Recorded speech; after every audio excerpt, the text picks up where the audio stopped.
સુલતાનપુર બંદર. શું અત્યારે અહીંયા ચાલી અમે રહ્યું છે? નરેગા કામ ચાલુ કર્યું છે. આજે બીજો દિવસ છે.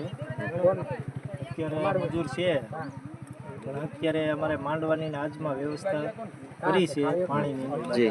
ઉપર લેવલે વાત કરી, કેમ કે દર વર્ષે કરીએ પણ પેમેન્ટ ચૂકવતા નથી, એટલે અમે નથી કરતા. પણ આખરે અમે થોડુંક નક્કી કરીને કર્યું છે કે માંડવાની પાણીની સુવિધા જોવે છે. તો એ લોકોએ કીધું છે કે વાંધો નહીં, અમે પેમેન્ટ ચૂકવી દેવું, તમે કરો. મનરેગા યોજના હેઠળ છે શ્રમિકોને કઈ કઈ સુવિધાઓ પૂરી પાડવામાં આવે છે? અત્યારે તો આમ ગણો તો અત્યારે સુવિધા તો એકે નહીં. આ જે મંડપની એ અત્યારે ખુદે કરી છે. પાણીની સુવિધા છે? પાણીની અત્યારે આજ ચાલુ કરી છે. હા, બધાને પૂરું પડી રહી છે પાણી? હા, આજ તો અમે મેલકર હોટલના કેન મગાવ્યા હતા, કાલે થોડાક વધારે મગાવવાના છે. મજૂર પ્રમાણે 800-900 મજૂર છે, એટલે એટલા કેન તો ન થાય.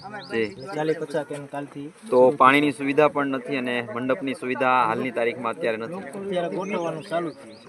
જી સાહેબ, તો આ શ્રમિકો જે કામ કરી રહ્યા છે એમાં આ ગરમીને કારણે છે કંઈ પણ અઘટિત ઘટના બનશે તો એના માટે જવાબદાર કોણ રહેશે?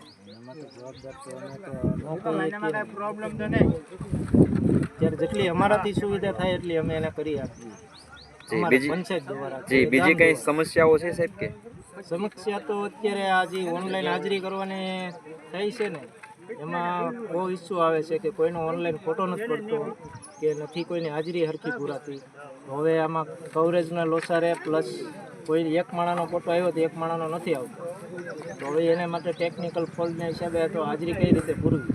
જી સાહેબ, તો હવે દાખલા તરીકે છે આ શ્રમિકો કામ કરે છે ને હાજરી નથી પુરાતી, તો આ શ્રમિકોને વળતર કઈ રીતે ચૂકવશો તમે?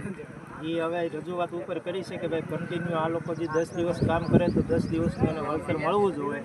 હાજરી તમે ઓફલાઈન પૂરો તો ચાલશે, પણ ઓનલાઈન જે અત્યારે અઘરી પડે છે, કેમ કે બધા મેટ અમે 20 રાખ્યા છે 800 માં.